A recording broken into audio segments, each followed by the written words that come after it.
Musalia Mudavadi is on a mission, and the mission is consolidating the international network.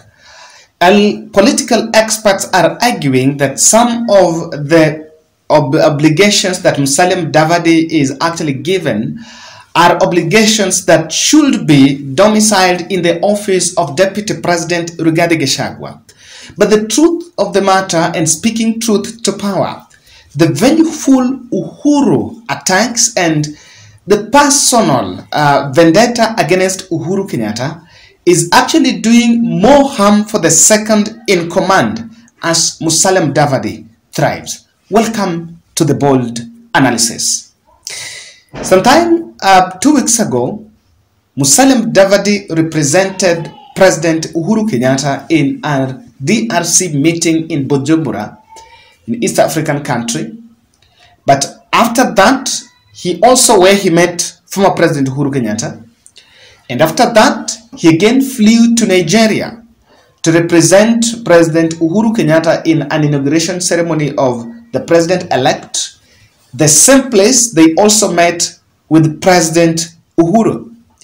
And after the Madaraka Day, the son of Mudamba again flew for a 2-day state visit in Angola, in also one of the summit aimed at creating or getting a ceasefire in the perennial DRC problem. Both of them all are linked, or Uhuru Kenyatta is at the center of those trips. But because the president is at crossroads, his deputy Rigathi has opted to attack former President Uhuru Kenyatta, and the personal vendetta is why William Ruto will not risk to create or rather dispatch his deputy in a meeting that Uhuru Kenyatta is going to attend. But truth be told, who is losing? Because Uhuru Kenyatta has served his term as the president.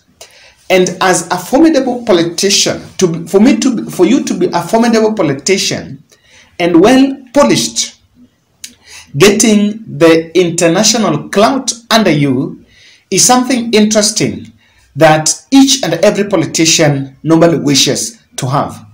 And that is why you cannot wish away the fact that Musalia Mudavadi is getting an edge against the Deputy President Rigathi while making the foreign visits. Because of this vengeful venom, Uhuru Kenyatta, I understand early January this year, when he was supposed to fly in Dubai, and the government had the Ruto administration had just spoken about austerity measures, his itinerary was sized down, and that was the influence of the then powerful government officials that are against him thriving, in a bid of making sure that he's frustrated. And true to that, the son of Jomo never flew to Dubai, and that summit never happened. And I remember analyzing it in this channel about the botched Dubai meeting. Ladies and gentlemen, there is something that we need to agree here, that what we really need as a country is soberness and burying the hatchet. I agree with something that Ndindi Nyoro says, that while we all want to rant about Uhuru did this and Uhuru did that, probably without that you've not been where you are. My interpretation about how Uhuru venom is killing Rigathi is best explained in my 3 PowerPoint. I want to urge you to watch to the end. Before that, if you're watching this video and you have not yet subscribed, I want to humbly request you to subscribe to our channel. We are on the journey to 50,000 subscribers, and we are on our way. And guys, that will be 1 year and plus we shall be hitting 50,000 subscribers. It's a very great milestone for the starters and people that have seen this channel growing. I believe that the more we grow, we shall also be introducing other features in our podcasts as we strive to make it better and review. Now, I think William Ruto is looking at it this way. You cannot risk exporting Uhuru venom at an international stage.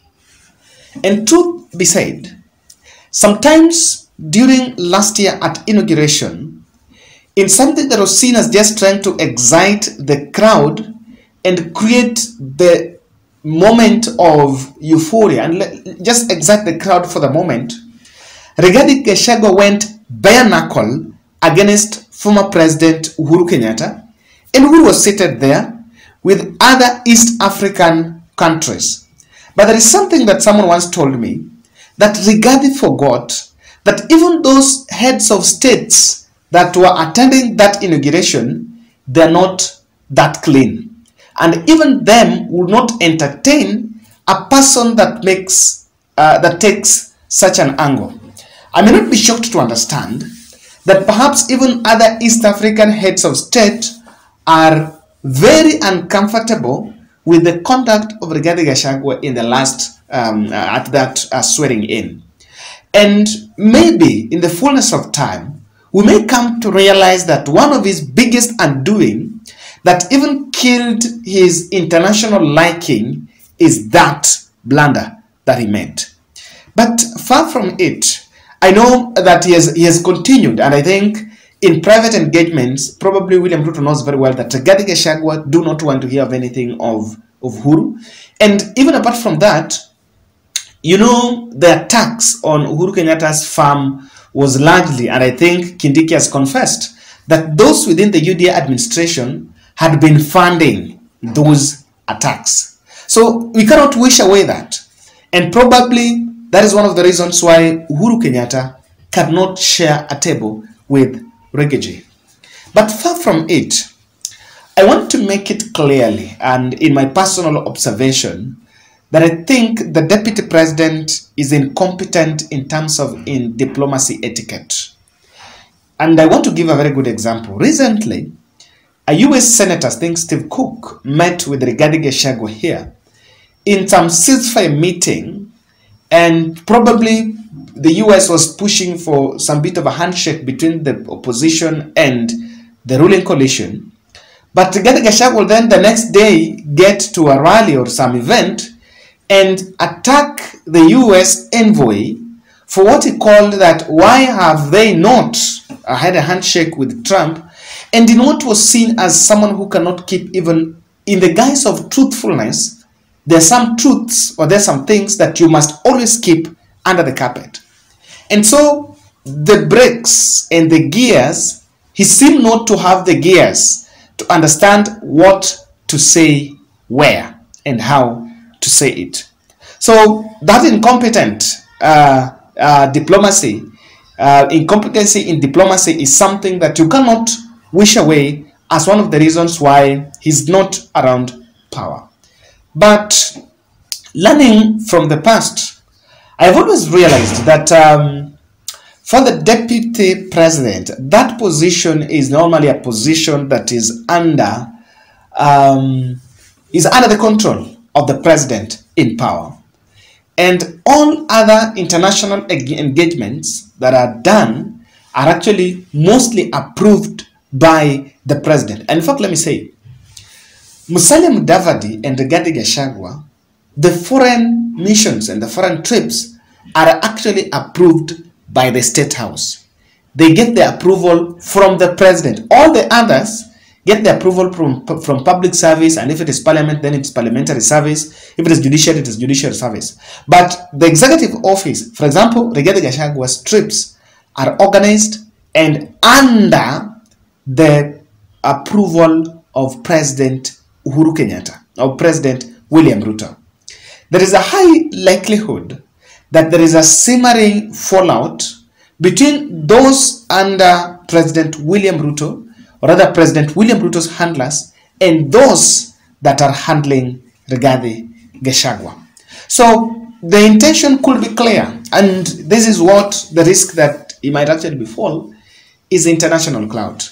Let me tell you, the reason why President William Ruto is spending a lot of cash, and I will agree to some extent, even funding some foreigners, some international powers to come to the country, is because while he was a deputy president, He did not enjoy those privileges, and I think that is something that is, it's a character, it's a value, it's a virtue that normally it's something that those deputy presidents or those holding that office normally suffer.